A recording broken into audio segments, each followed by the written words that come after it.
기도합니다. 우리에게 주시는 하나님의 말씀은 신약성경 베드로전서 1장 3절에서 7절까지의 말씀입니다. 베드로전서 1장 3절에서 7절까지 말씀을 우리 한 절씩 교독합니다. 베드로전서 1장 3절에서 7절까지의 말씀입니다. 제가 먼저 읽습니다. 우리 주 예수 그리스도의 아버지 하나님을 찬송하리로다.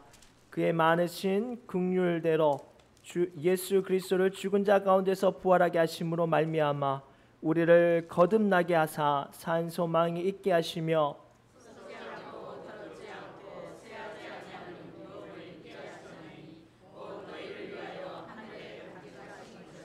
너희는 말세에 나타내기로 예비하신 구원을 얻기 위하여 믿음으로 말미암아 하나님의 능력으로 보호하심을 받았느니라.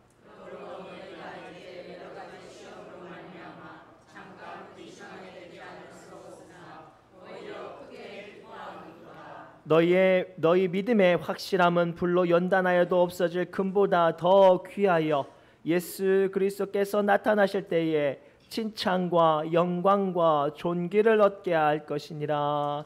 아멘. 이 시간 성가대 하나님께 영광의 찬양 올려드립니다.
아멘. 감사합니다. 우리 잠깐 먼저 기도하겠습니다. 하나님, 이 무더운 날씨 가운데서도 우리 사랑하는 성도들 크고 작은 연약한 것과 기도의 제목을 붙잡고 주님 앞에 나옵니다.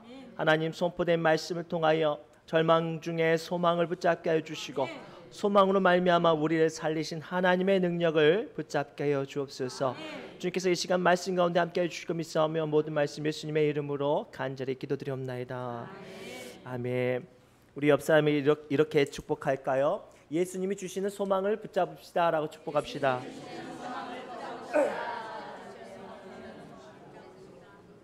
예수님이 주시는 소망을 붙잡으시기 바랍니다. 제가 지난 한 주간 동안 이유는 알 수 없지만 찬송가 488장이 입에 너무나도 맴돌았어요. 이 몸의 소망 무언가로 이렇게 시작되는 이 찬양의 가사들 말이죠. 그래서 너무나도 궁금해서 이 찬양의 그 찬양의 배경을 찾아봤더니 영국 런던 출신의 에드워드 모트라는 목사님이 1834년에 쓰신 시로 작사로 된 찬양이더라고요. 사실 이 에드워드 목사님은 아주 예수 안 믿는 집안에 가난한 집에서 태어났고 아주 어렸을 때부터 목공소에서 잡일을 했다고 합니다. 그런데 학교도 안 가고 목공소에서 이런 일들을 하니까 좀 머리가 커지니까 자기 인생이 너무나도 불쌍한 거예요. 학교도 못 가지, 출세의 길은 안 보이지, 자기의 삶이 늘 가난하니까 나는 이렇게 나무만 두들기다가 나무만 망치로 두들기다가 내 인생이 끝나겠구나라고 생각을 해서 일은 하루 종일 하는 둥 마는 둥 하다가 일이 끝나면 여기저기 배회하는 인생이 되었다고 합니다. 인생도 재미도 없고 삶이 힘들고 마음 가운데는 크고 작은 불평이 가득 쌓여들 때쯤 저기 멀리서 한 교회가 보였는데 예배가 진행 중인지 안에서 한 사람의 목소리가 막 크게 들리니까 조용히 들어가서 한 번도 가보지 못한 교회 예배당 맨 뒷자리에 앉아 있는데 그날따라 그 목사님이 주시는 예수님을 만나면 거듭납니다. 예수님을 만나면 인생의 소망이 시작됩니다. 예수님을 만나면 그 소망으로 말미암아 삶의 능력과 은혜가 임합니다 라는 메시지를 듣고 이 에드워드라는 청년이 큰 은혜를 받았대요. 그리고 깨닫게 됐대요. 나는 이제 다시 태어나겠다. 내가 비록 나무를 때리는 망치만 두들기는 사람이지만 이 소망을 가지고 살아가면 하나님께서 나를 반드시 바꿔주실 거야 라고 이런 고백을 했대요. 그래서 그날 저녁에 일기를 쓰는데 내 망치는 이제 노래라며 춤춘다. 그리고 내 눈동자에는 생기가 돌고 내 마음속에는 생수가 솟는다. 내 마음에 예수님이 오셨기 때문이다 라고 이 글씨를 쓰고 그리고 열심히 일했더니 이제 점점점 주변에 소문이 잘 났을 거 아니에요. 다른 사람은 몰라도 저 사람에게 일을 맡기면 일이 틀림없으니까. 그랬더니 점점점 사업도 잘 되고 돈도 벌어지고 그리고 나중에 그 번 돈으로 자기가 땅을 사서 교회를 건축해서 하나님께 헌당을 했대요. 근데 거기서도 그치지 않고 마음이 계속 하나님께 향해 나가는 거예요. 그래서 신학을 해서 목사님이 되셔서 오늘 우리가 잘 알고 있는 찬송가 488장 이 몸의 소망은 무엇인가 라고 고백하는 믿음의 사람이 되었다고 합니다. 사실 근래에 우리 교회에 자꾸만 안 풀리는 일들을 만나는 분들도 계시고 또는 자꾸만 원치 않는 어려운 일들로 인해서 답답하여서 소망이 사라져가는 분들을 봅니다. 또 어떤 분들은 믿음이 너무나도 막연해서 어떤 예전에 뜨거웠던 열정과 신앙의 소망을 사라지는 분들도 봐요.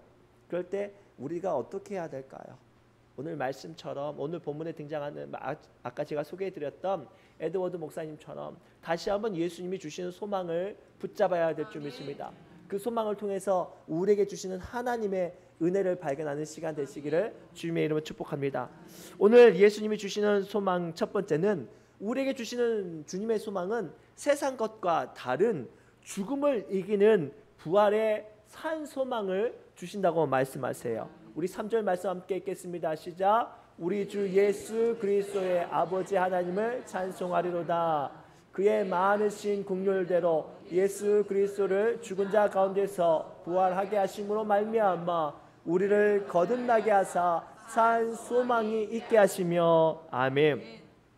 오늘 3절 말씀을 가만히 보면요, 우리 주 예수 그리스도의 아버지 하나님이 예수 그리스도로 말미암아 우리를 죽은 자 가운데서 살리신 부활의 산 소망이 있게 하셨다고 선언하십니다.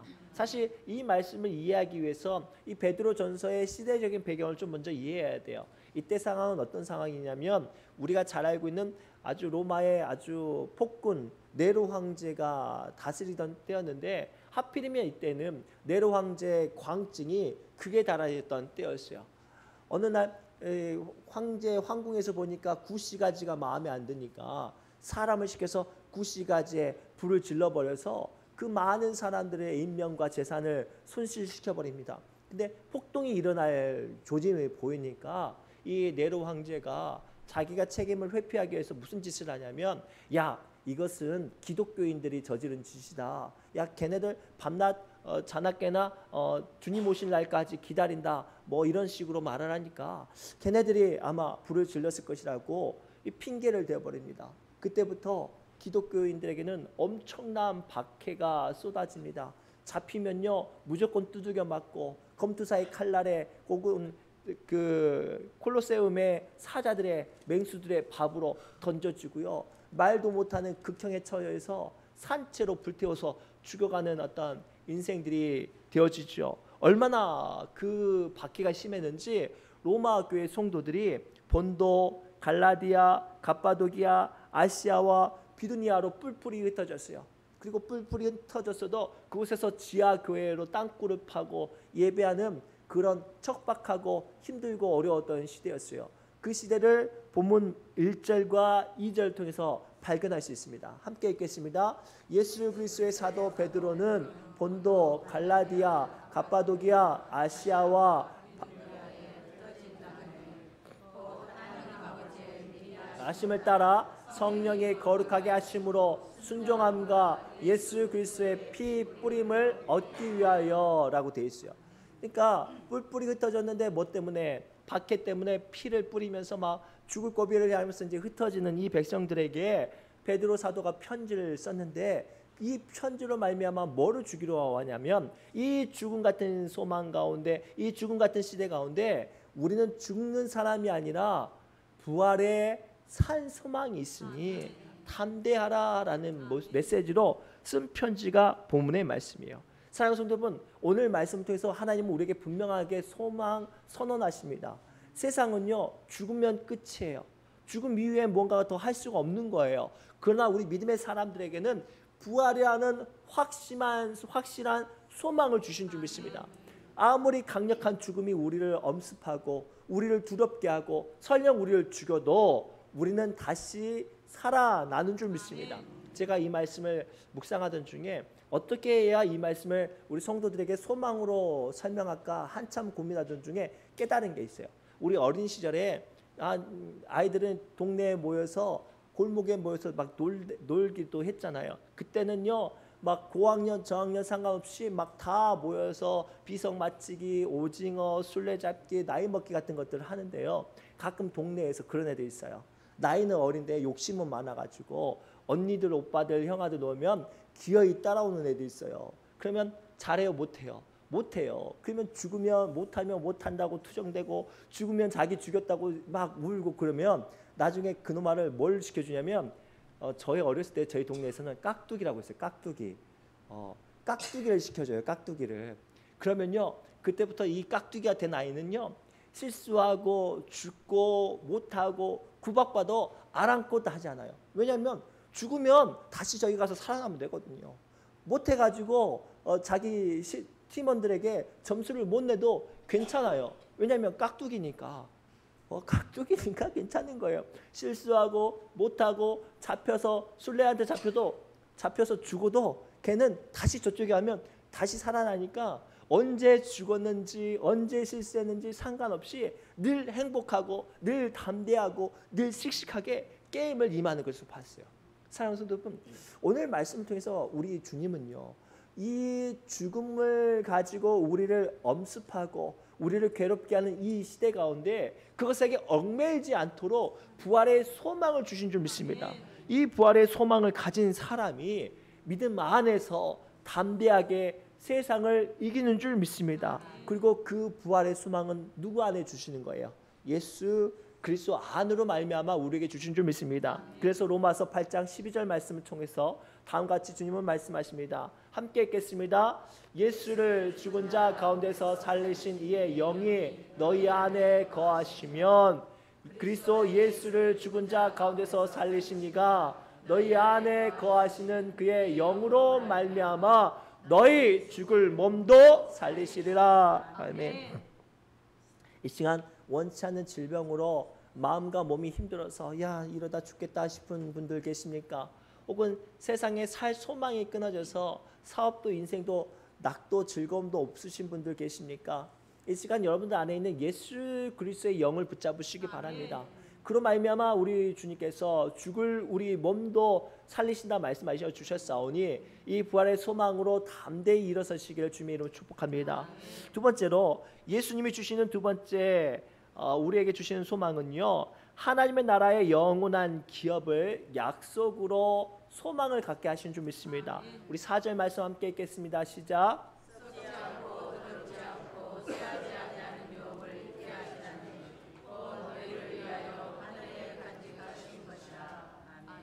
아멘. 다시 한번 이 본문의 시대적인 배경을 한번 더 언급하면 베드로가 이 서신을 썼을 때 많은 그리스도인들은 로마에 있으면 잡혀 죽으니까 모든 것들을 다 포기하고 도망가야 했어요. 집도 땅도 자기 좋은 가구도 그리고 심지어는 아주 의리의리한 어떤 황금 보석 같은 것들도 아마 어쩔 수 없이 버려두고 떠날 수밖에 없었던 사람들 수 있었을 거예요. 예수 믿는다는 사실 하나만으로 물질을 손해보고 자기의 삶의 터전을 잃어버린 이들에게 오늘 사도 베드로는 썩지 않고 더럽지 않고 쇠하지 않는 유업을 잊게 하시려고 우리에게 소망을 주신다라고 말씀하세요. 사랑하는 성도 여러분, 이 말씀이 오늘 물질로 인하여서 또는 세상의 어떤 사업으로 인하여서 마음이 무거우신 분들에게 위로가 되시기를 바랍니다. 제가 지지난주에 저기 하태교회 어떤 장로님하고 이런저런 이야기하던 중에 그런 말씀을 하시더라고요. 올해 소금 수확량이 너무나도 전년도에 비해서 안 좋아서 어렵다. 하태교회 같은 경우는 뭐 재정이 마이너스까지 된 적이 있었다라고 말하면서 막 그 걱정을 하시더라고요. 그래서 저도 우리 교회 성도님들 보니까 이 전년도보다 사업이 많이 차이가 나서 마음이 어려우신 분들을 보는 경우도 있어요. 또는 어떤 분들은 자기가 계획했던 일들이 뜻대로 풀리지 않아서 좀 마음이 무거운 분들도 봅니다. 그런데 사랑하는 성도 여러분, 우리가 믿음의 사람이기 때문에 이 물질에 안 풀리는 것보다 영적인 보이는 축복을 더욱더 바라보아야 하는 줄 믿습니다. 내 인생이 안 풀리고 내 자녀와 내가 생각했던 일들이 내 뜻대로 풀리지 않아도 우리는 내가 살아가는 인생과 내가 붙잡는 것은 이 땅에 있는 것이 아니라 하늘의 영원한 유업을 잊게 하는 사람인 줄 믿습니다. 지금 내 인생이 힘들고 어려워도 하나님께서 내 인생 가운데 함께 하시면 내가 받는 모든 땅이 하나님이 주신 축복의 땅이 되어줄 줄 믿습니다. 그 대표적인 애가 아브라함이에요. 아브라함이요, 하나님께서 주신 갈대아 우르에서 가나안 땅으로 나아갔습니다. 가나안 땅으로 도착했더니 자기 땅 한 평 없이 여기저기 또 돌아다녀야만 했어요. 분명히 하나님께서 그 땅을 주신다고 했는데 현실은 아브라함은 그곳에서 나그네 떠돌이였어요. 얼마나 그 동네 사람들이 보기에도 아브라함이 안타까웠는지 아브라함을 부를 때 뭐라고 부르냐면 히브리라고 불렀어요. 히브리 사람이라고 불렀단 말이에요. 이 뜻이 뭐냐면 나그네들 떠돌이들이라는 표현이에요. 그런데 참 재밌는 건 아브라함이 자기 땅 한 평도 없는데요, 아브라함이 자기가 친 천막 앞에 나그네가 지나면요, 아브라함이 꼭 했던 게 뭔지 아세요? 자기 앞에 천막을 치고 자기 앞에 지나가는 나그네는 누구든지 몇 명이든지 상관없이 자기 천막에 들어 모셔서 아주 융성한 극진한 대접을 했다는 거예요. 누구를 만나든지 몇 명이 됐든지 상관없이 아브라함은 그 자기 천막을 앞에 지나가는 사람들을 다 자기 집에 모셔서 극진하게 대접했어요. 그리고 이 이야기가 대표적으로 창세기 18장에 등장하는데 이로마로서 부지 중에 누굴까지 대접하게 됐냐면 하나님까지 대접하게 됐어요. 그런데요, 좀 궁금하지 않아요? 본인도 그 땅에 떠돌아다니는 히브리 나그네인데 나그네를 대접해요. 그 순간 아브라함의 그 마음 가운데 있는 사상을 발견할 수 있어요. 생각해 보세요. 여러분, 손님들은, 나그네들은 누가 모시고 접대해야 되는 거예요? 그 집의 주인이어야 해요. 그 땅의 주인이어야 해요. 오늘 말씀을 통해서 우리에게 주시는 영적인 사인이 보이십니까? 비록 우리는 이 땅 가운데 나그네처럼 살고 떵떵거리는 권세자들에 비해서 가진 것이 없고 움켜쥐는 것이 없을지라도 우리에게는 이 세상을 다스리게 하시는 하나님의 유업과 하나님의 축복과 하나님의 약속이 있는 줄 믿습니다. 그 약속을 내 것이라고 믿는 사람은 이 땅의 주인이며 하나님의 권세자로서 세움 받은 줄 믿습니다. 비록 내가 물질이 없어도 내게 약속을 주신 하나님의 그 축복을 붙잡고 썩을 것들에 대한 소망을 가질 것이 아니라 하나님이 주신 소망을 가지고 우리가 설 수 있다면 우리는 그곳에서 주님의 축복을 받는 하나님의 나라를 유업으로 잇는 사람들이 되어야 합니다. 그로 이 놀라운 축복을 붙잡으시기 바랍니다. 지금 여러분들에게 붙잡고 있는 어떤 사업들은요, 날씨에 따라 혹은 사람에 따라 오르락 내리락 하는 것일 수 있겠지만 엄밀히 말하면 그 또한 하나님께서 주장하시는 것이에요. 지금 내 마음과 내 욕심과 내 생각 가운데 수입이 벌어지지 않고 인생이 형통하지 않아도 그 모든 것들의 시작과 끝을 다스리시는 하나님의 사람이라면, 하나님의 유업을 붙잡는 사람이라면 지금 풀리지 않아도 언젠간 반드시 그 모든 것들의 축복으로 주인으로 세워주실 줄 믿습니다. 이것이 오늘 우리에게 주시는 두 번째 축복의 소망인 줄 믿습니다. 세상 사람들은요, 그 순간 안 풀리고 그 순간 길이 막히면 모든 것들이 끝나버립니다. 그러나 우리 믿음의 사람들에게는 그 순간이 풀리지 않아도 그 너머에 있는 하나님의 약속의 소망이 보인 줄 믿습니다. 그런 말미암아 오늘 여러분들의 어떤 크고 작은 어떤 인생의 일들과 사업과 가정과 또는 기도하는 모든 제목들을 세상의 것들이 되지 말고 하늘에 신령한 것들이 될 수 있도록 주님께 올려드리는 소망의 시간이 되시기를 바랍니다. 마지막으로 예수님이 주시는 마지막 소망은 우리의 시련이 우리의 유익이 되어주는 칭찬과 영광과 존귀의 소망으로 만들어주신다고 말씀하세요. 우리 6절부터 7절 말씀을 천천히 합독합니다. 시작.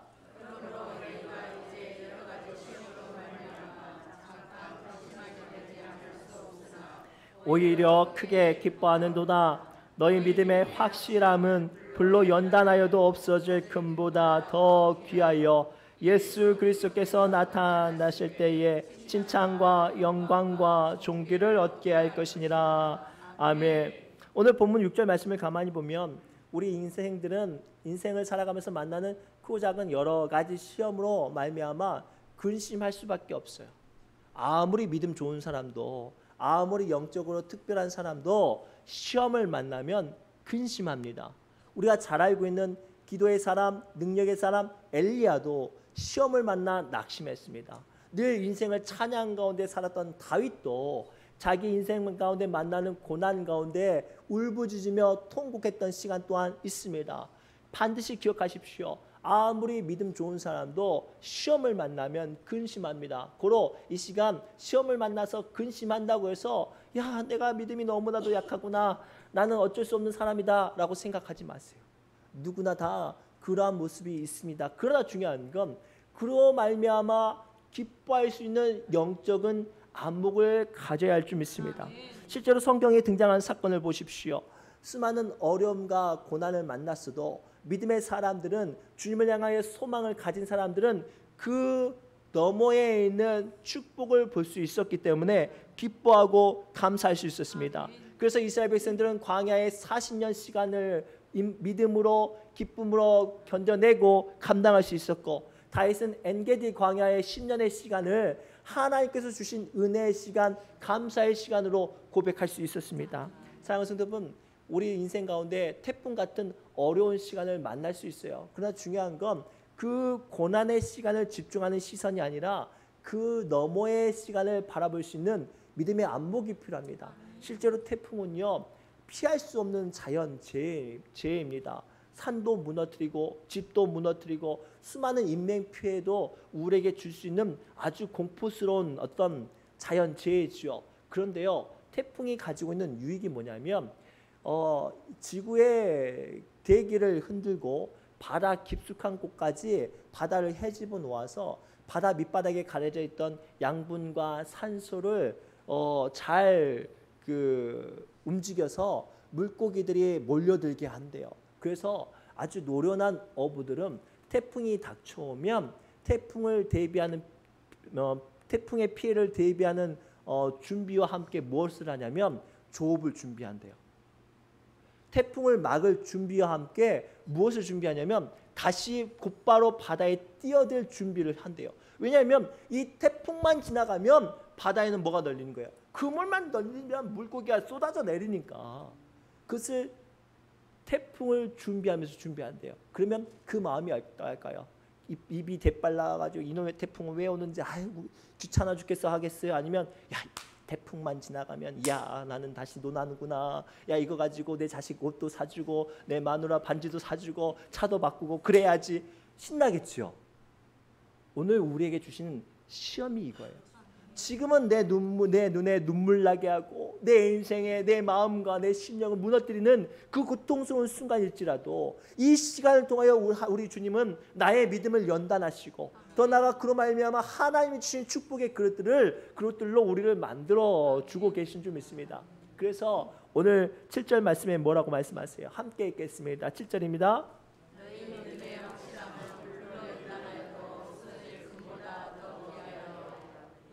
예수 그리스도께서 나타나실 때에 칭찬과 영광과 존귀를 얻게 할 것이니라. 아멘. 언제요? 예수님이 우리에게 오실 때 우리에게 칭찬과 영광과 존귀를 얻게 하신대요. 사랑하는 성도 여러분, 그래서 우리는 지금 당하는 고난과 환난과 어려움을 기쁨으로 이겨낼 수 있는 소망을 갖도록 우리 주님께서 말씀하신 줄 믿습니다. 그래서 야고보서 1장 2절과 3절 말씀 통해 주님은 다음과 같이 우리에게 당부하시죠. 함께 읽겠습니다. 시작. 내 형제들아, 너희가 여러 가지 시험을 당하거든 온전히 기쁘게 여기라. 이는 너희 시련이 인내를 만들어내는 줄 너희가 아니라. 아멘. 말씀을 맺겠습니다. 지금 원치 않은 시험과 아픔과 어려움을 만난다는 것은 누구에게나 큰 절망과 슬픔을 동반합니다. 때로는 우리 교회 성도님들 가운데 생각지도 못했던 어려운 일들을 만나서 눈물 흘리시는 분들도 봅니다. 그러나 오늘 주님은 말씀하시죠.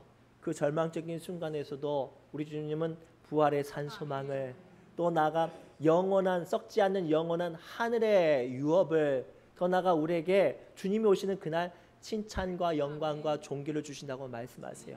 이 말씀을 붙잡고 지금 당하는 고난과 또 때때로 풀리지 않는 아픔 가운데 소망으로 승리하시기를 주님의 이름으로 축복합니다. 기도합니다. 하나님, 이 시간 원치 않은 질병과 때때로 풀리지 않는 사업의 어려움으로 눈물 짓는 이들을 위로합니다. 하나님, 너무나도 힘들고 괴로워서 차라리 하나님 인생이 끝났으면 좋겠습니다라고 탄식하는 이들 있습니까? 주님, 그 연약한 마음과 눈물과 육신을 돌보사사 하나님 그 절망 가운데서도 주님을 향한 산 소망, 부활의 소망이 임하게 해주시고 떠나가 분명한 주님의 축복의 약속으로 이겨내게 하여 주옵소서. 모든 말씀 예수님의 이름으로 간절히 기도드리옵나이다. 아멘. 우리 새노래 찬양집 152번 왜 슬퍼하느냐 이 찬송하면서 주님이 주시는 위로